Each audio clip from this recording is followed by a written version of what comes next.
जानकीकांतस्मरणी जय जय राम राम। जय बोल सद्गुरुनाथ मगराज की जय। नमो नमः सद्गुरुभ्यो नमो नमः। नमो नमः सद्गुरुभ्यो नमो नमः।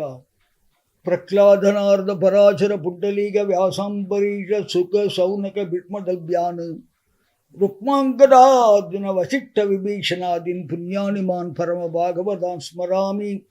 हरे नामैव नामैव नामैव मम जीवनम कलौ नास्त्येव गतिः अन्यथा। गोपिका जीवन स्मरणे गोविंद गोविंद। गोपादार ஒரு இடத்துல சொல்றார், சகிருதபியேன முராரி சமர்ச்சா கிரியேட்டே தஸ்ய யமேன ந சச்சா அப்படின்னு ஒரு வரி வருது பஜகோவிந்தத்தில். இந்த சக்கிருத்து அப்படிங்கிறதுக்கு என்ன அளவுகோல் அப்படின்னா, ஒரு துளியாவது எப்பயாவது சொன்னா கூட போகும். எப்ப அப்படின்னா ஒரு நாளைக்கு 24 மணி நேரம் அப்படின்னா 24 60 பெருக்கினா 1440 நிமிஷங்கள். இந்த 1440 திருப்பி 60 பெருக்கணும்னா 86,400 நொடி இருக்கு இல்லையா? இந்த 86,400 நொடி ஒவ்வொரு நாளும் ஒவ்வொருத்தருக்கும் கிடைக்கிறது. இந்த 24 மணி நேரமும் இல்லை அவ்வளவு நிமிஷமும் அவ்வளவு செகண்டா பகவான் நினைக்கல, பகவான் அதுக்கு ஆசைப்படலை. சக்கிருத்து அப்படின்னா அந்த செகண்ட்ல ஒரு மைக்ரோ செகண்ட் துளி நினைச்சா கூட உன்னை பகவான் காப்பாற்றுவான். கோவிந்தான்னு ஒரு செகண்ட் சொன்னா கூட போகும். ஆனா அந்த ஒரு செகண்ட் சுத்தமான மனசோட சொல்லணும். கடமைக்கு சொல்றது வேற, சுத்தமான மனசோட சக்கிருத்தபியேன முராரி சமர்ச்சா. 24 மணி நேரத்தில் ஒரு செகண்ட் மனசு நம்ம கஷ்டத்து இருக்காதானே. பாக்கி நேரங்கள் மனசு வெளியில போனாலும் இந்த ஒரு செகண்ட் அப்படிங்கிறது தாசரவாள் ரொம்ப அழகா சொன்னார்.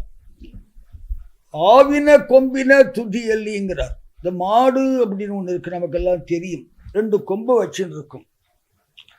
இந்த மாட்டு கொம்புல உன்னின்னு ஒரு சின்ன ஈ மாதிரி ஒரு பறவை இருக்கும், சின்னது, அது ஃப்ளை. அது அந்த உன்னி அந்த கொம்புல உட்கார ஆசைப்படும். இந்த மாட்டுக்கு எப்பயுமே தலை ஆற்ற வழக்கம் உண்டு. அந்த கொம்பு 2 ஆட்டின்ண்டே இருக்கும். இந்த உன்னி அந்த கொம்புல உட்காரும் ஆசைப்படும். உட்காரும் போது மாட்டை கொம்பு ஆட்டின உடனே உம்பு பறந்து போயிடும். அப்ப அந்த உன்னிக்கும் அந்த கொம்புக்கும் உட்கார் அந்த மைக்ரோ செகண்டுக்குள்ள உட்காந்து பறந்து போறது இல்லையா, அந்த ஒரு நிமிஷம் நினைச்சா கூட போரும், பகவான் காப்பாற்றுவான் அப்படிங்கிறான். இதுக்கு என்ன பிரமாணம் என்ன அப்படின்னா, நிஜமதியாகி பாப கர்மಗಳು ಮಾಡಿ ನಿರ್ಯಾಣ ಸಮಯದಲ್ಲಿ ಸುಜನ ರಕ್ಷಗನಿಂತರಿಯನೆ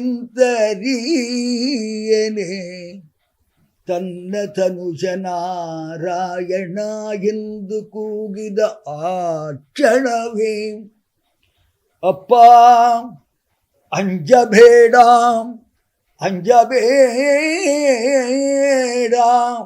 ಅಂಜಬೇಡ ಎಂದು ಬಂದು ಮುಂದು ನಿಂದು ಕಾಯ್ದ ದೊರೆಯೇ.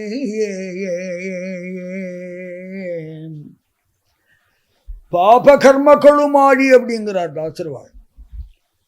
பிறந்ததுலேருந்து புண்ணியமே பண்ண தெரியாமல் பண்ணாத ஒத்தன் தன்னுடைய நனவு தெரிஞ்சு கூட உன்னை கூப்பிடலையேடா. பிராணன் போகும் சமயத்தில் அவாத்துல ஒரு குழந்தைக்கு உன் பேரை வச்சுட்டான். அதனால அந்த குழந்தைய கூப்பிடுற சாக்கில் குழந்தைய கூட்டான்.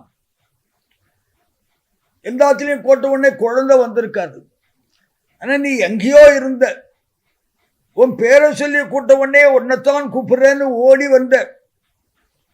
வந்த இடத்துல யமதூதாள் முன்னாடி நின்று அஷ்டக்கணக்கான பாவங்களை பண்ணியிருக்கான். இவன் நாங்கள் அழிச்சுட்டு போகணும், எங்க சொத்து அப்படிங்கிறான். இப்போ நீ என்ன சொன்ன? இல்லை அவன் பிராணன் போகும்போது என் பேரை சொல்லியிருக்கான், அதனால என் சொத்து அப்படின்னா. இல்லை யமதூதாள் சொன்னா உங்க பேரை சொல்லல, வாத்து குழந்தை பேரை சொல்லி கூட்டான். உங்களை நினைக்கவே இல்லை. அவன் பாவம் மற்றவன் எப்படி உங்களை ஸ்மரிப்பான்?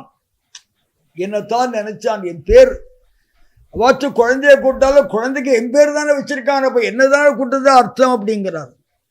அச்சிமா சொல்லுவார், அவனை எழுப்பி கேட்டாளாம் உயிரை கொடுத்து, நீ யாரை கூட்டேன்னு. அப்போ குழந்தையதான் கூட்டேன்னு சொன்ன போது கூட அதை பற்றி எனக்கு கவலை இல்லை, அது என்னுடைய பேர், அதனால அந்த பேரை சொல்லி கூட்டா நான் வந்து காப்பாற்றலும், அது என் கடமைன்னு சொல்லி காப்பாற்றினியே அப்படிங்கிறார். இதுதான் சக்கிருத்த பியேன்னு. நினைச்சோ நினைக்காமலோ லட்சக்கணக்கான பாவங்களை பண்ணியோ ஒரு நிமிஷம், இப்போ நம்ம முதல்ல ஆரம்பத்தில் சொல்லியிருந்தோம், எப்போ கூப்பிடுவேன்னு ஒருத்தன் காத்துன்னு இருக்கான்னு சொன்னோம் இல்லையா, அதுக்கு இது பிரமாணம். அவனை கூப்பிடலை.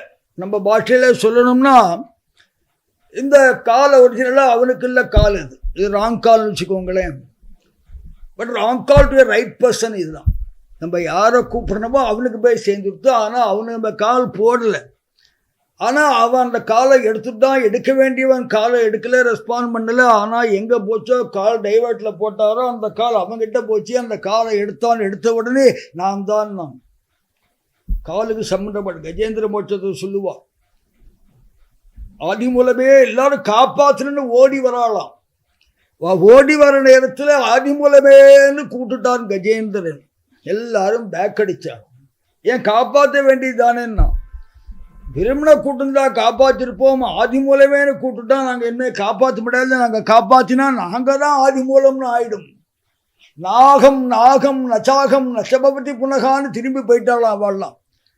நாங்கள் எப்படி ஆதிமூலம் ஆக முடியும், காப்பாற்றுதான் நான் ஆதிமூலம் ஆயிட முடியுமா, அவன் ஆதிமூலமே கூட்டுட்டானே, இப்போ ஆதிமூலம் தானே வந்து காப்பாற்றுறன்னு இவாள்லாம் பின்னாடி ரிவர்ஸில் போக, அப்போ பகவான் சாட்சாத் பகவான் கர்வபகவானில் வந்து ஆதிமூலமேனு கூட்டதுக்கு அவனை காப்பாற்றினான் அப்படிங்கிறார் இல்லையா. மகாரண்ய ತರಸಿದಲ್ಲಿ ಮಗರಿ ಬಾ ಒಳಗೆ ಸಿಕ್ಕಿಕೊಂಡು ಮಹಾ ಸಾಮಜನ ಕರಬಡಿ ತೆಲುವಾಗ ಗಗನದಲ್ಲಿ ಸಹಾಯ ಒಬ್ಬರು ಕಾಣನೆ, ಅಹೋ ವರದಾ ವರದಾ ವರದಾ ಎಂದು ಗಜೇಂದ್ರನ ಕೂಗಿದ ಆ ಕ್ಷಣವೇ ಅಪ್ಪ ಗಜೇಂದ್ರ ಅಂಜಬೇಡ ಅಂಜಬೇಡ ಅಂಜಬೇಡ ಎಂದು ಬಂದು ಮುಂದು ನಿಂದು ಕಾಯ್ದ ದೊರೆಯನ್ನು ದಾಸರ್ಬಾರ್. அப்படி க்ஷண நேரமாவது அவனை ஸ்மரிச்சால் சக்ருதபியேன முராரி சமர்ச்சா கிரியத்தே தஸ்ய யமேன ந சச்சா. அவளை பற்றி அமருதால் கவலைப்பட மாட்டாள், ஏன்னா அவள் பகவான் சொத்து அப்படின்னு பகவத்பாதா சொல்கிறார். அதனால் சக்ருதபியேன ஒரு நாளைக்கு ஒரு நிமிஷமாவது ஒரு செகண்டாவது கோவிந்தான்னு சொல்லுவோம். பஜகோவிந்தம் பஜகோவிந்தம் பஜகோவிந்தம் மூடமதே. கோபிகா ஜீவன ஸ்மரணே கோவிந்தா கோவிந்தா.